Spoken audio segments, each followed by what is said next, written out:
Catherine Bernardo update for Maggie Magic Sarap. So Yan po si beautiful Catherine. today. Oh, thank you, you too. Do you mind if I start with the questions to get to know the cat behind the camera? We want it real, we want it raw. So let's go. All right, let's go. Okay, first question. 3 words to describe the real Catherine Bernardo. Oh, wow, I think I'm very observant. Sir, I'm very passionate and Passionate. fun. Hi there! Good morning! I'll get ready na.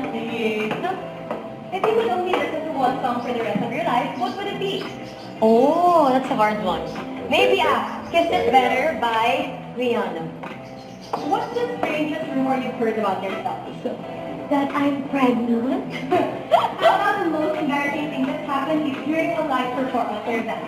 Oh, okay, hindi ko ito makakalimutan. We went to Bigaraw for a show, and then in the middle of the song, nag-play ulit siya from the start in front of everybody to. So, natawid ko naman siya, but it was so embarrassing kasi parang it was for a show. Can you show us the most bizarre item that you carry in your bag? Most bizarre item. Okay, this one. This is my fashion tape. I bring this everywhere, just in case. What's taking up most of your time lately, Kat? Well, lately, mostly work. I've been busy. Stop, guys! Good morning! May visitor tayo. Say hi! Hi! Let's get ready natin, okay? Kay Mia, Joy, Athena, and Philomena, saan role ka pinaka nakaka-relate now? You know, honestly, lahat ng roles na na-portray ko very far from my personality. So, wala. Wala daw. Okay, but if you could switch lives with any character you played for a day, who would it be and why? I would say Philo because she's very fun and na-enjoy ko talaga A very good nung pinoportray ko siya. Something new lang.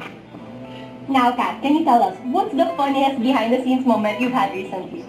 For a very good girl, may scene doon, naka-down kami. We were floating, I was with Miss Dolly.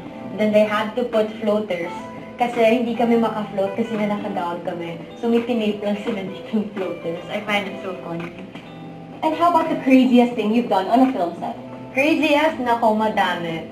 But during that scene, same scene, ihingi na kami. So we had to be in front of the house kasi ang layo ng CR. It was so cold, so I'm sorry. Everyone knows na multi-awarded actress ka. Pero meron ka bang useless talent? Useless talent. Useless talent? Meron. Like, Yeah. ano mo lang ko sa'yo. Yan I know how to do a heartbeat sound. You listen. It's useless, but it's interesting. Change na! Okay, change lang ako. I'll see you guys in a bit. Wait. All done. Outfit. If you can instantly master any new skill, Kat, what would it be? Cooking. Okay, now that we're on the topic of food, have you ever tried cooking or baking something and it failed miserably? What was it? Of course, na-experience ko na yan. Uber pandesal. Pero ngayon, I think kaya ko na. Chef yan. Okay, pero kung ulam ka naman, anong ulam ka? Kung ulam ako, I would say potato. I'm a potato. Yes. What's your favorite childhood food memory? Childhood food memory, binabad.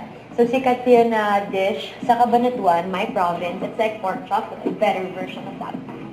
If you could only eat one food for the rest of your life, what would it be? One food lang?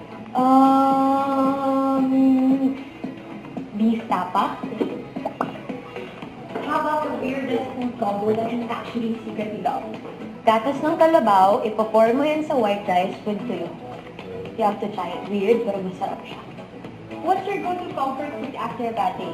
After a bad day, beef pares with lots of chili. What's your favorite food to eat when no one's watching? Baka chips. Yeah, I like chips. Anything unhealthy. What's the one food that you could never live without? Could never live without. Chicharon bulaklak. All-time favorite ko yan. Yan o. Okay. Bulaklak. If you could invite anyone to dinner, who would it be and what would you say? I would invite Tito Ron and kakain kami ng Japanese food. I think he would love that. Okay, since we're still talking about food, what's your signature dish that you can cook perfectly every single time? Maybe cheesy omelette. Cheesy omelette. And ano naman yung pagluluto mo for your mom? For my mom, baked chicken with mashed potato. Oh wait! Chef Eric is here! Chef Hello. Kai! Magluluto kami later, so abangan niyo yan. I'll see you later, Chef. Gutom na ako. We have one last question for you. Okay. If you were to rate your cooking from 1 to 10, what would you give it? Before, I would say 7.